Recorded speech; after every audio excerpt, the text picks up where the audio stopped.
Buenas noches, mis hermanos y hermanas en Cristo.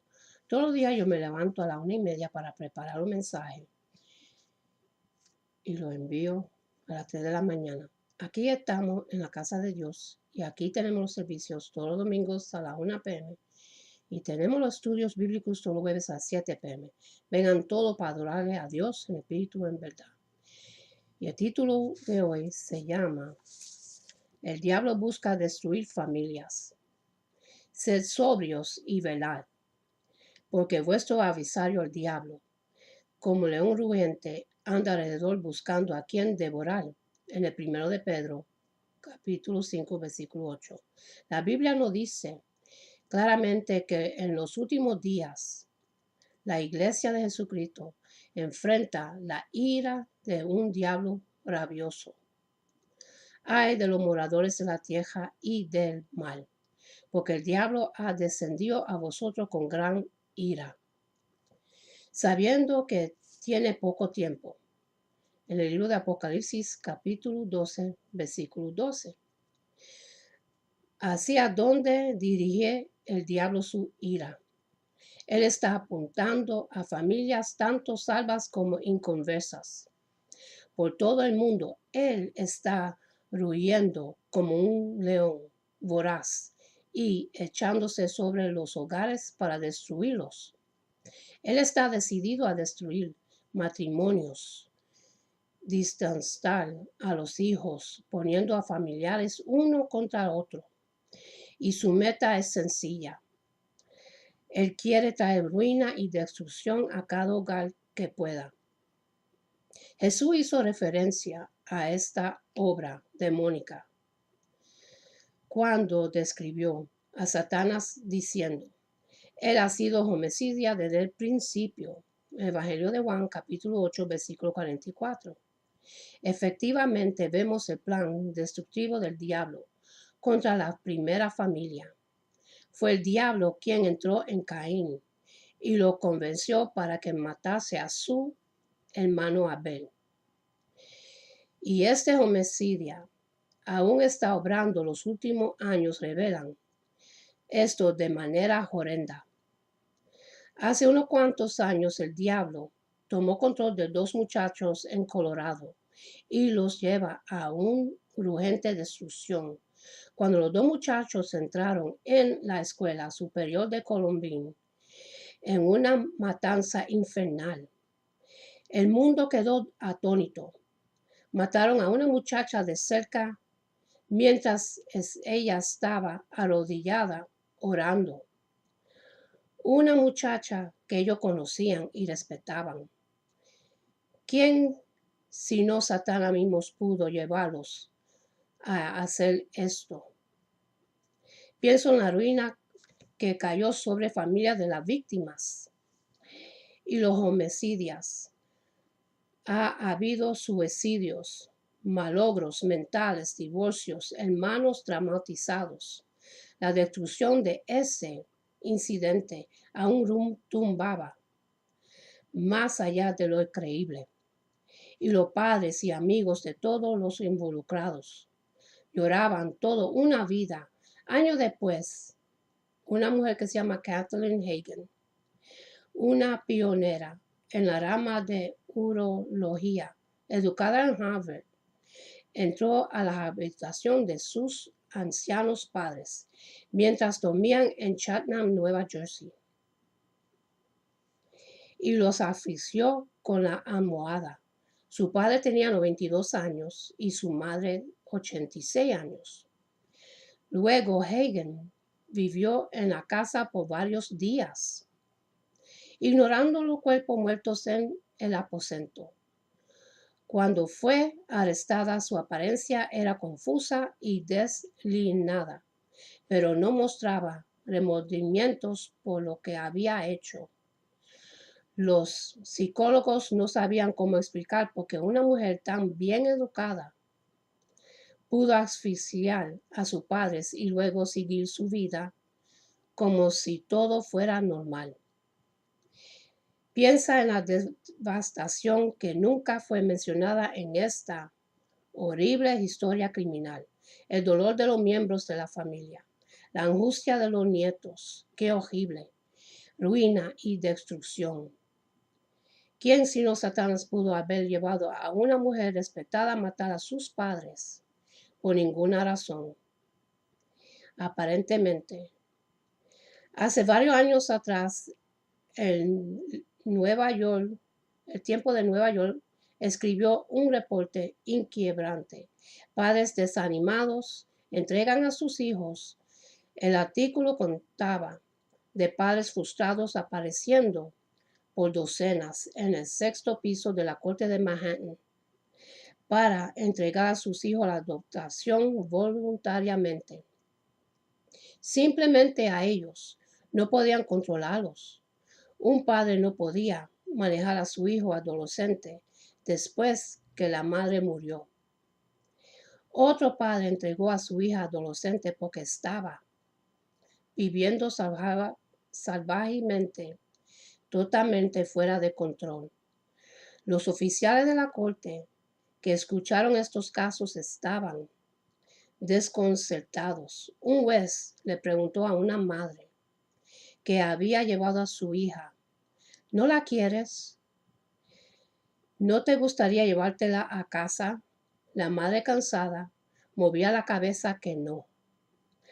La jovencita irrumpió en sollozos incontrolables. El artículo señalaba que las familias se estaban separando a gran velocidad. La corte familiar de Nueva York estaba alumbrada con los casos, muchos de los niños puestos en hogares para posible adopción pronto caían en peor condición. Algunos de ellos terminaron huyendo y viviendo en las calles.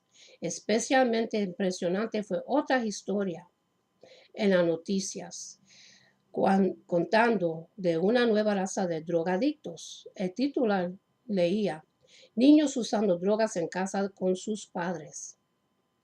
Evidentemente, el 30% de los adictos hoy dicen que se enviciaron en casa con sus padres, quienes lo introdujeron a las drogas.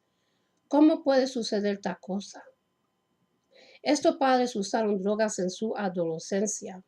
Entonces, más tarde, cuando sus hijos llegaron a la adolescencia, los padres pensaron: nosotros usamos drogas, pero sobrevivimos y estamos bien hoy. Es mejor para nuestros hijos que usen drogas en casa en vez de las calles.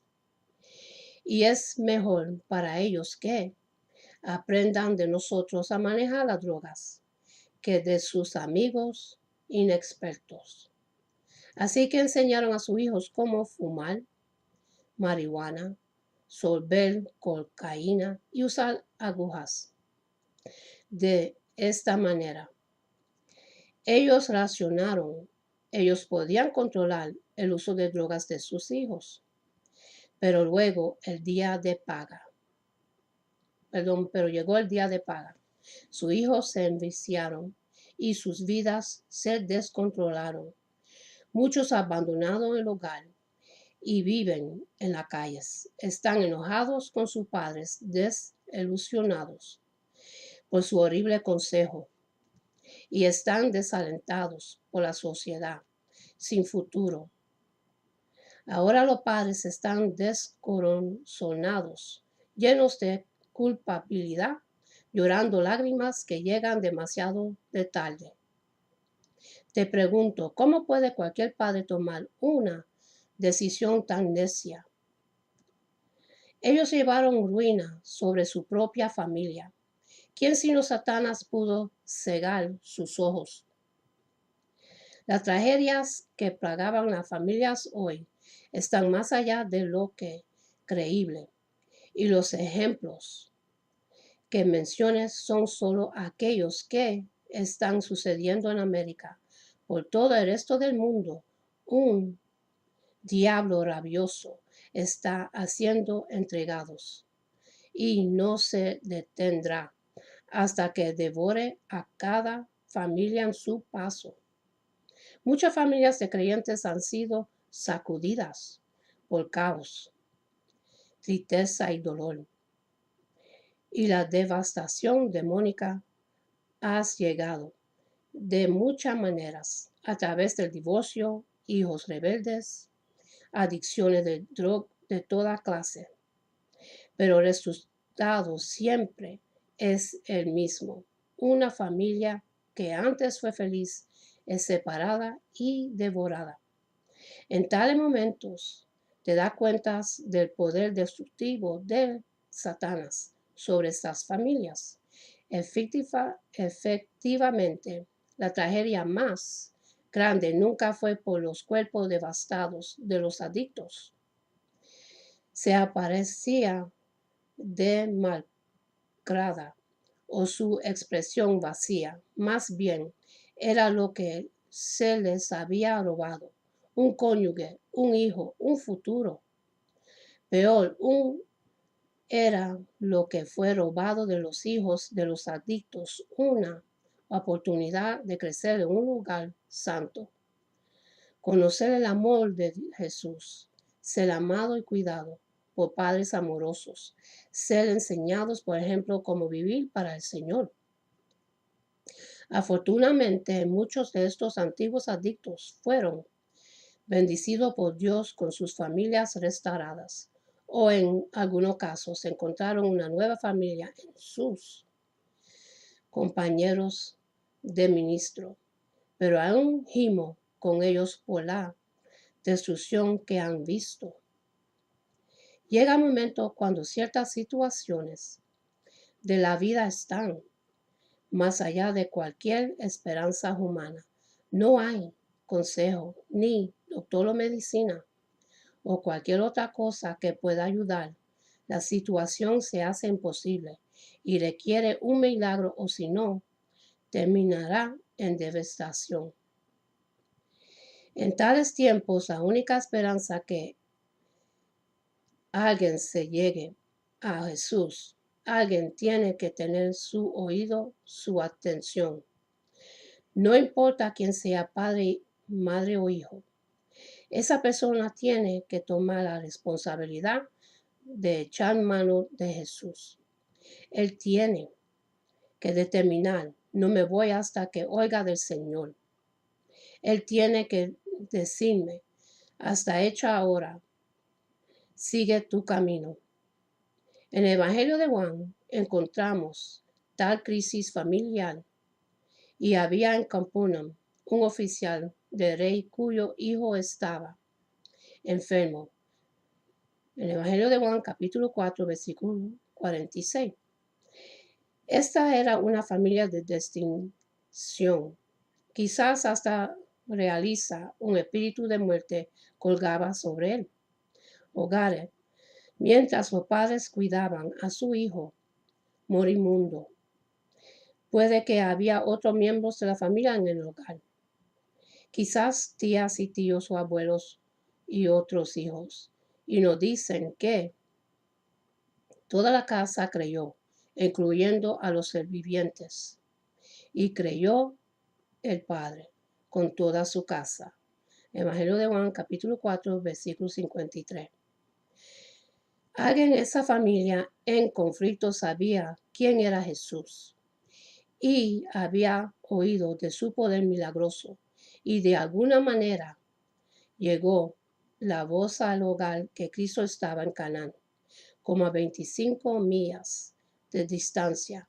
Desesperado, el padre se encargó de acercarse al Señor. La escritura no dice: cuando oyó que Jesús había llegado de Judea a Galilea, vino a él. Evangelio de Juan, capítulo 4, versículo 47. A través de los años, docenas de madres en una iglesia se han acercado y han llorado por su asolada familia. Quizás el esposo había abandonado la familia, o un hijo estaba en la prisión, o una hija se estaba prostituyendo para mantener su vicio a las drogas. A menudo la madre es la última esperanza que la familia tiene para acercarse a Jesús. Y así que ella toma la responsabilidad para interceder y ella ha determinado orar hasta que el Señor traiga liberación. Ella enlista a otros a orar, con ella diciendo, hasta más allá de toda esperanza, necesitamos un milagro. El noble en el Evangelio de Juan capítulo 4 tuvo clase de determinación y logró acercarse a Jesús. La Biblia dice que él le rogó que descendiese y sanase a su hijo, que estaba a punto de morir. Evangelio de Juan capítulo 4 versículo 47. Qué imagen más maravilloso de la intercesión. Este hombre puso todo a un lado para buscar al Señor, para que le diera una palabra. Mas Cristo le respondió, si no veréis señales y prodigios, no creeréis. Evangelio de Juan capítulo 4 versículo 48. ¿Qué quiso decir Jesús con esto? Él estaba diciendo al noble que una liberación milagrosa no era su necesidad más apremiante. En lugar de eso, el asunto número 1 era la fe de ese hombre. Piénsalo. Cristo pudo haber entrado a la casa de esa familia, puesto sus manos sobre el hijo moribundo y sanarlo. Sin embargo, todo lo que estaba familia sabía de Jesús es que él obraba milagros. Cristo deseaba más para este hombre y su familia. Él quería que ellos supieran que él era Dios encarnado. Así que le dijo al noble en esencia, ¿crees que es a Dios a quien ruegas por esta necesidad? ¿Crees que soy el Cristo, el Salvador del mundo? El noble contestó, Señor, desciende antes que mi hijo muera. Evangelio de Juan, capítulo 4, versículo 49. En ese momento Jesús vio la fe en este hombre. Es como si Jesús dijera, Él cree que soy Dios encarnado. Porque luego leemos, Jesús le dijo, ve, tu hijo vive. Evangelio de Juan, capítulo 4, versículo 50. Tristemente muchos creyentes siguen su camino antes de escuchar a Jesús.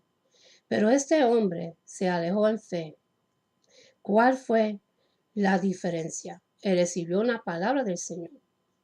Él había rogado a Dios y esperó en él en fe. Y él no se iba hasta que recibió la promesa de vida. Y el hombre creyó la palabra que Jesús le dijo y se fue. Evangelio de Juan capítulo 4 versículo 50. Cristo deseaba más para este hombre y su familia. Él quería que ellos supieran que Él era Dios encarnado. Así que le dijo al noble en esencia, ¿crees que es a Dios a quien ruegas por esta necesidad? ¿Crees que soy el Cristo, el Salvador del mundo? Y el noble contestó, Señor, desciende antes que mi hijo muera. Evangelio de Juan, capítulo 4, versículo 49. Y en ese momento Jesús vio la fe en este hombre. La iglesia de Jesucristo debe estar ocupada ganando almas y la mayoría de los cristianos son fieles haciendo esto.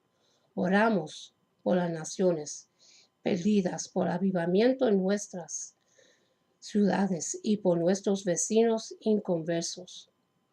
Doy gracias a Dios que su pueblo está haciendo este vital trabajo. Pero déjame preguntarte, ¿quién está orando fielmente por tu madre, tu padre, tu hermana, hermano, primo o abuelos? Inconversos. Oración por nuestros seres queridos debe ser de mayor importancia en nuestras vidas.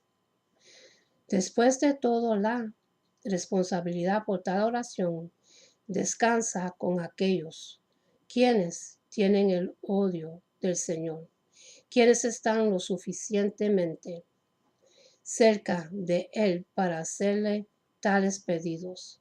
Ahora, si ese no era tú, entonces ¿quién? ¿Quién orará fervientemente por la salvación de tu familia? Si tú no lo haces, ¿quién lo hará por ti? Quizás piensas, he testificado a mi familia por años. He vivido mi testimonio ante ellos fielmente. Ellos conocen mis convicciones. Solo tengo que entregárselo a Jesús ahora. Es cierto que necesitamos entregar a nuestros seres amados al ministerio de convicción del Espíritu Santo, pero confiando en el Espíritu no significa que abandonemos la oración urgente por nuestra familia. Si dejamos de interceder por ellos, estamos diciendo en efecto, no hay esperanza. Confiar en el Señor significa hacer lo opuesto, ser realmente. Creemos en Él para su salvación y liberación. Rogamos como hizo el noble. Por favor, Jesús, ven ahora, actúa. Rápidamente antes que mi ser amado se pierda para siempre. Solo una oración agresiva y ferviente puede combatir los dardos destructivos de Satanás para arruinar nuestras familias. Oraciones a medidas no derriban las fortalezas. Tenemos que ser sacudidos de nuestras propias preocupaciones y ponernos en serio con la oración.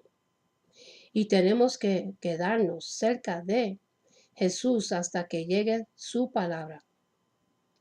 Cuando Cristo estaba en las costas de Tiro y Sidón, una mujer cananea que había salido clamaba diciéndole, Señor, hijo de David, ten misericordia de mí. Mi hija es gravemente atormentada por un demonio. Evangelio de Mateo, capítulo 15, versículo 22. Satanás se había mudado en el lugar de esta mujer y tomó posesión de su hija. La palabra para gravemente aquí viene de la raíz, que significa depravada. En resumen, la muchacha era vil, mala, manejada por Satanás. Ahora bien, esta no era una mala madre, aunque ella era gentil. Ella creía, después de todo, se dirigió a Jesús como Señor, hijo de David. En efecto, ella estaba diciendo, tú eres el Salvador, tú eres el Mesías de Dios. En este momento viene la pregunta, ¿cómo puede Satanás tener acceso a la hija de un creyente? ¿Cómo puede él tomar posesión de niños que viven en un hogar santo? Quizás tú eres un padre cristiano, has criado a tu hijo en la iglesia y has hecho lo mejor para mostrarle al buen camino. Pero ahora después de años asistiendo a la escuela dominical y escuchando sermones unidos en la iglesia, se ha puesto frío y indiferente a la cosa de Dios. Le importa menos servirle a Jesús y te pregunta, Señor, ¿cómo pudo suceder esto? Esto les ha pasado a muchos hijos de ministros. Después de estar fuera de control con adicciones, fueron criados en hogares santos, pero de alguna manera tomaron mal camino. Su vida comenzaron a ser manejadas por poderes demoníacos y llegaron a ser adictos a drogas, alcohol, pornografía, prostitución. Esto puede estar tomando un suspiro de alivio, pensando, gracias a Dios que no es mi hijo o mi hija. Tengo buenos muchachos. Tuve cuidado de criarlos en el temor y conocimiento del Señor. Ellos conocen el camino correcto. Puede que no estén ardiendo por Jesús, pero lo menos no están usando drogas. Tales padres tienen derecho a ser agradecidos, sin embargo. Nunca temen que su hijo estaba tibio. Así Jesús, según el Señor mismo, está tibio. Es una condición tan terrible como estar oprimido por demonios. Cuando Jesús Cristo advirtió, te vomitaré de mi boca, Él no se estaba dirigiendo a los drogadictos. Él se estaba hablando a creyentes tibios en su iglesia. Ve el Apocalipsis capítulo 2 y el 3. Jesús sabe que un espíritu de tibieza puede adormecer a cualquier creyente en tentaciones demónicas infernales. Tus hijos pueden ser amables, educados y bien comportados. Ellos pueden alejar de la mala compañía, respetar a los mayores y ser rectos moralmente. Pero si no lo son sinceros en su amor por Jesús, se están vagando espiritualmente, están en peligro. ¿Ves? Cualquier niño que es criado en un hogar de creyentes ya es el primer blanco de Satanás. El diablo persigue a aquellas familias que son fervientes en su amor por Jesús, pero ahora la tibieza de hijo ha facilitado el trabajo del enemigo. Él se detelaría a ver cuál fácil es atrapar a tu hijo o hija en una atadura de pecado. Hasta los cristianos más devotos, incluyendo a ministros, pueden estar cegados por la trampa de que Satanás ha tenido para sus hijos espiritualmente pasivos. El enemigo está para sus hijos espirituales pasivos. El enemigo está buscando constantemente cómo apagar la menor chispa de vida espiritual que hay en ellos. Les ruego, padres cristianos, no permitas que el diablo llegue a tu hijo. Ponte sobre tu rostro diariamente y rodea a tu hijo con intercesión. Dios te ha dado el poder para sacudirlos de su estado de tibieza. Dadas las apariencias, Jesús ignoró la plegaria de la madre. La mujer con la hija enferma persistió en buscarle a Jesús. Y hasta aquí termino, mis hermanos, y mañana continuamos con la segunda parte. Y para los que quieren recibir al Señor Jesucristo en su corazón, para que puedan recibir la promesa que Él nos da para vivir por toda la eternidad con Él, y para que su nombre esté escrito en el libro de la vida, repitan conmigo la oración de salvación, y dice así: Padre Celestial, en el nombre de Jesús, yo me arrepiento de mis pecados y abro mi corazón para que Jesús venga dentro de mí. Jesús, tú eres mi Señor y Salvador. Creo que moriste por mis pecados y se levantó de los muertos. Lléname con tu Espíritu Santo. Gracias, Padre, por salvarme. En el nombre de Jesús. Amén. Y para los que se han alejado del camino de Dios, lo único que tú tienes que hacer es confesarle tu pecado y arrepentirte, y Él te recibe con los brazos abiertos, porque no quiere que nadie perezca. Y ahora en cejar voy a hacerle Padre Nuestro y seguir con una bendición de la Escritura. Padre nuestro que está en los cielos, santificado sea tu nombre. Venga tu reino. Hágase tu voluntad en la tierra como en el cielo. Danos hoy el pan de este día y perdona nuestras deudas como nosotros perdonamos nuestros deudores.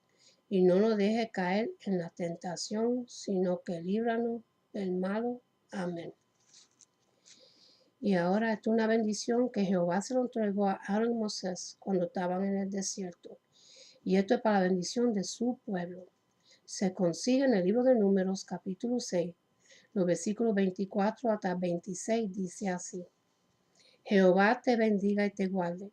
Jehová haga resplandecer su rostro sobre ti y tenga de ti misericordia.